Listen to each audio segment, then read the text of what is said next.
Luke here, and today I'm going to be taking a look at the Stranger Things Upside Down. It's set number 75810 and it retails for £180 in the UK and it's $200 in the US, or sorry, what was it, euros, 200 euros. Before I get into the review, obviously if you haven't seen the show and you plan to watch the show, then maybe don't watch this review yet, because there will be a few spoilers. Obviously just how the set looks might kind of give away the gist of what the show's about in some ways. Obviously it looks quite an unusual set, and yeah, it is. If you haven't seen the show, I'd recommend giving it a go, especially if you like horror sci-fi, because yeah, I really enjoyed it. Also on my channel you can see me building this, so it was around 6 hours in total, so I split it into 5 separate videos. There's also speed builds, which are still split into 5, but I think altogether in total was maybe around an hour, and they've sort of got some light music over the top if you don't want to sit and watch the full 6 hours of it being built kind of live. It is, as you can probably guess from how the set looks, it was quite tricky in places, so there was the odd mistake that I made and kind of then spotted pretty much straight away and had to fix it, but I left all that into the video because yeah, there's no point having like a pure build video that I then edit. That wouldn't be a pure build in my eyes. So yeah, there we go. So let me move the camera so we can get a better look at it. So I'll probably cover the minifigs at the end. Oops, sorry, just move my camera stand out of the way, there we go.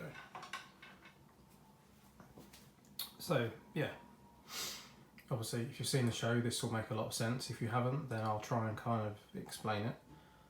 So obviously it's basically the real world up above, and then you have the upside down below. So it's kind of like a mirrored version of up above. And I've just noticed that that post is slightly wonky. There we go. Yeah, so obviously you get this nice kind of, I guess it's UCS kind of style little stand for 4 of the characters. Not much goes into making that. Quite a quick basic build. Obviously that's a sticker. We'll put that to one side for now.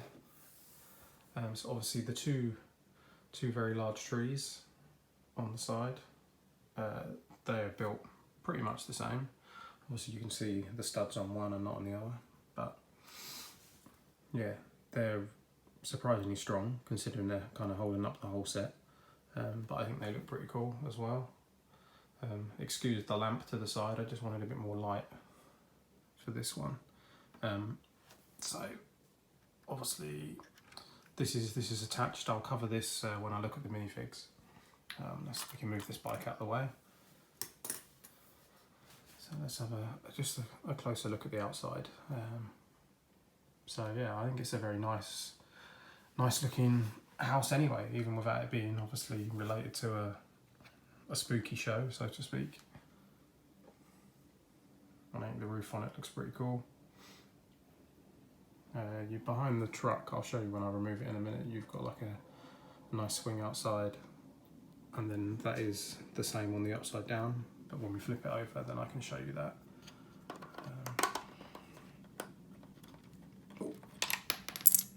Oh, now she's dropped something.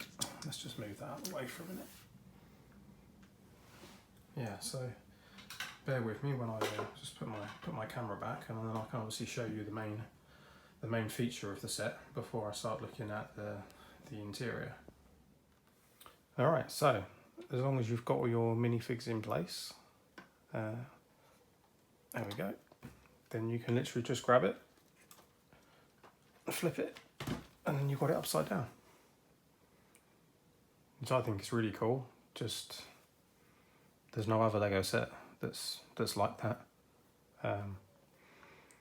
And obviously considering it's just these kind of tree type pieces holding it in place, I mean, it is very, very secure. It would take quite a lot to, I mean, you'd really have to tip it to get it to fall over. And obviously I have messed about with it quite a lot, flipped it over multiple times and not had any pieces fall off at all. Not even like a bucket or a little piece. I haven't had anything come off. So yeah, very well made and very well designed. So while we've got it up this way around, obviously you can see, if I move it a bit closer, this is obviously the upside down kind of front of the house. So I will look more closely in a minute, but just save me picking up the camera again while I've got both my hands free. So you can see this is obviously the swing, which is covered up by the Jeep on the normal world. And you can obviously see the change in tone and change in colour, but the design is basically still the same. Yep, we can flip it back. So yeah, just really impressive how easy you can do it. You can hold it this way, you can hold it just by the base plates, hold it by the trees. Yeah, it's all really securely held together by obviously these Technic, I forget the name of these, but there's these all around in a few different places. And then these clip on in the same kind of, with the same kind of Technic ball joints.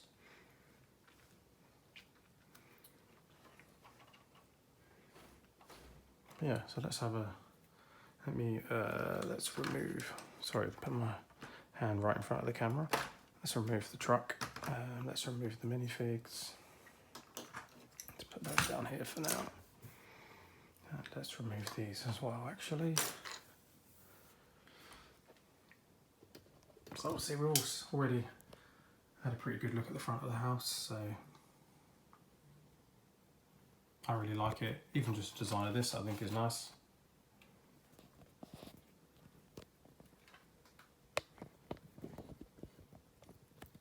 And if we do another flip,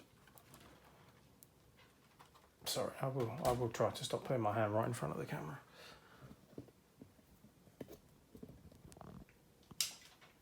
So now we can have a look at the upside down version.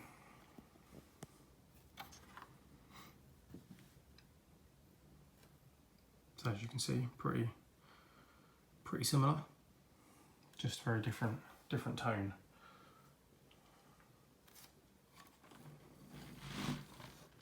So obviously on the outside, there's a missing poster, which is Barbara.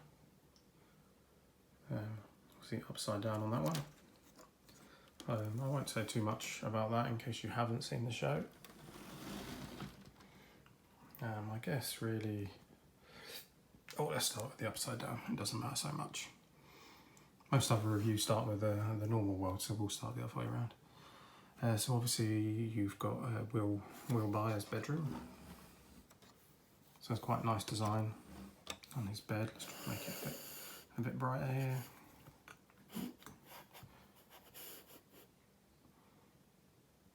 Yeah, so you have some nice pictures up here. I quite like the bed design.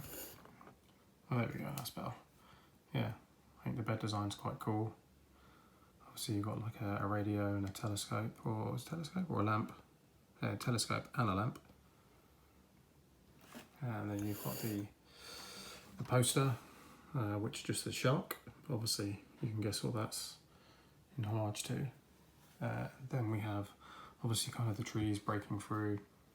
And then we have the living room, which is all quite dark and grim. It's got the Will Byers missing poster, so that's a bit of another little spoiler for you. And then obviously we have the armchair. There's a little Christmas box at the back. I guess that's decorations, and well, obviously that's decorations because that's where these lights come from. And then we have these like tentacles and things that are breaking through, and there's some one up there. I think there's one up there as well. So yeah, if you bear with me, so I can flip it again.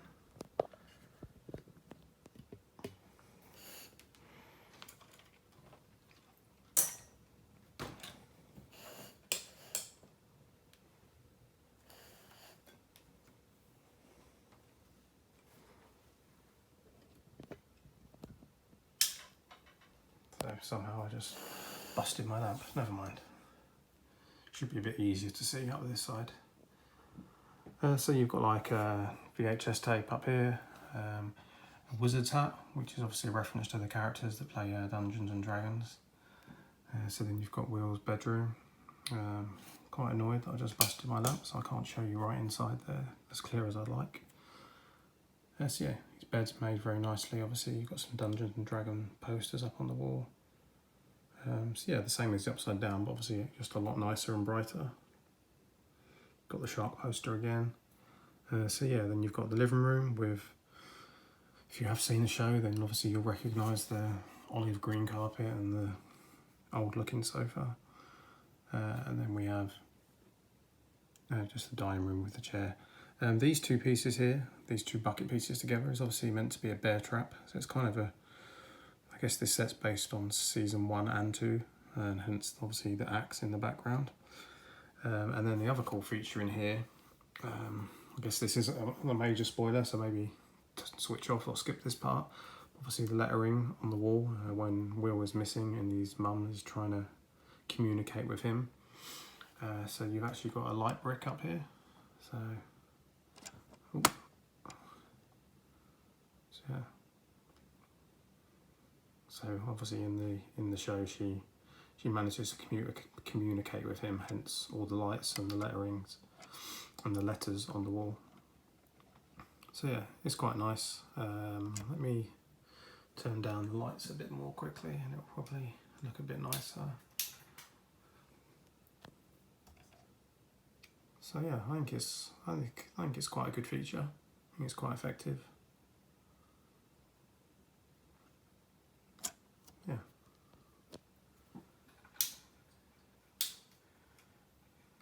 Oh, yeah. So that's probably the main kind of features of the interior.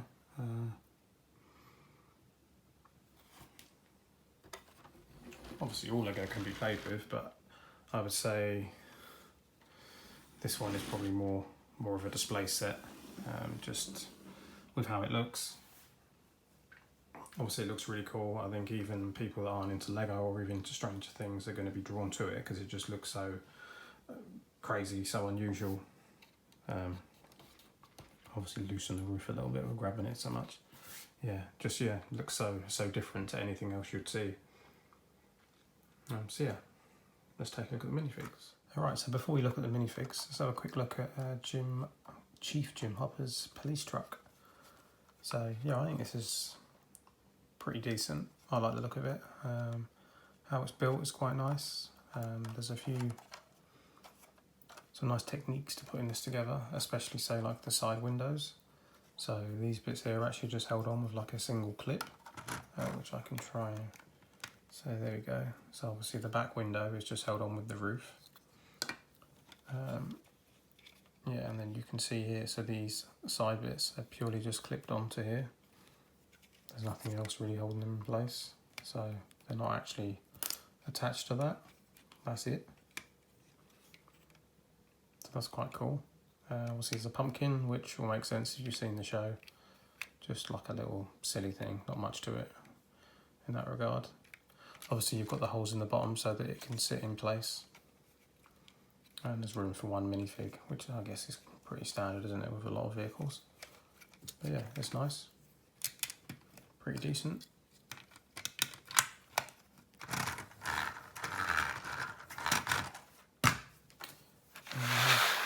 Minifigs. So there's 8 in total. So if we do left to right, I'll come and tell you their names. So we have Joyce Byers, Chief Jim Hopper. Then we have 11. Have I got them in there? Oh, there we go. Mike, I always mix up Mike and Will for some reason. Mike Wheeler, Lucas Sinclair, Dustin Henderson, Will Byers, and then we have the Demogorgon, who obviously is the main monster in the show.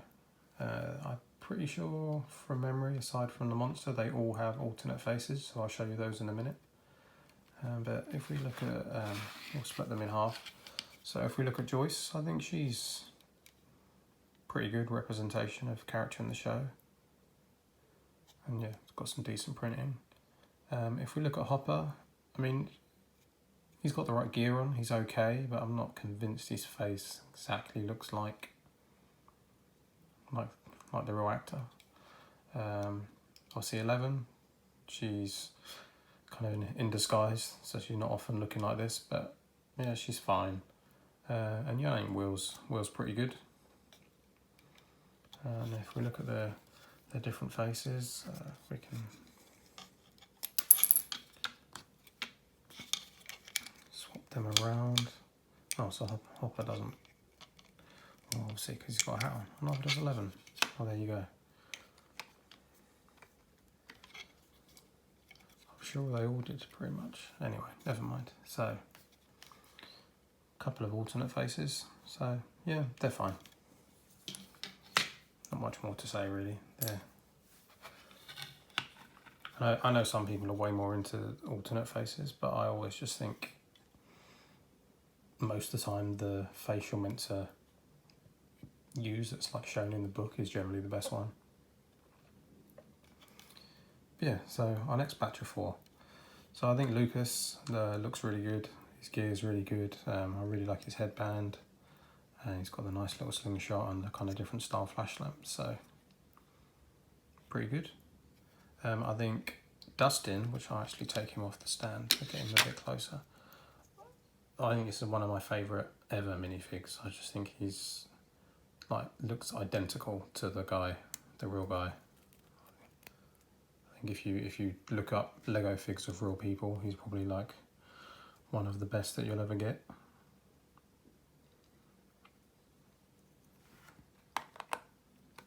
And yeah, Will's pretty good. Definitely got the right kind of hair. And obviously the Demogorgon is again, yeah, I think considering it's made out of Lego, it's pretty decent. Obviously in the show their face isn't always like that, but I think if you're making it from Lego, that's the best way to do it. Like weirdly it has this kind of face, which, yeah, I don't know, looks a bit like a mummy. Doesn't really make sense, but I think like this is pretty good. And then in terms of alternate faces, so that's not bad. I think Will's, I think his first face is better in terms of being scared, considering he's running away from this thing. Dustin, again, is fine, but yeah, also yeah. If you didn't know already, it's hat and hair all in one, which is pretty cool. So not so bad, but I think it's so much better like that, especially if you've seen the show and the real guy. Lucas, obviously the same as Hopper. He hasn't got enough on his head to cover a second face, but I don't think you need it because his first face is pretty spot on.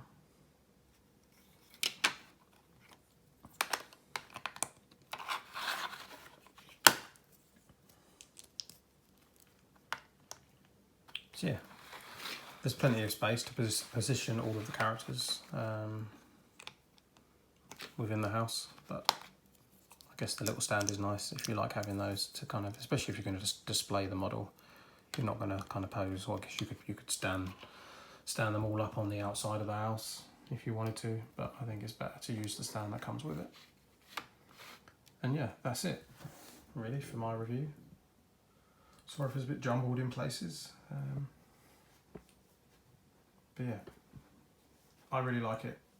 Basically, I think it's definitely, for the price, the amount of pieces, and just how cool and unusual it is, I think it's a really good set, and I would definitely recommend it. And probably even if you haven't seen the show, and as long as you're not worried about spoilers, because there are a few printed in the 2 books, then I would recommend it just so you can experience building it. So yeah, thanks for watching, and I'll catch you on the next one.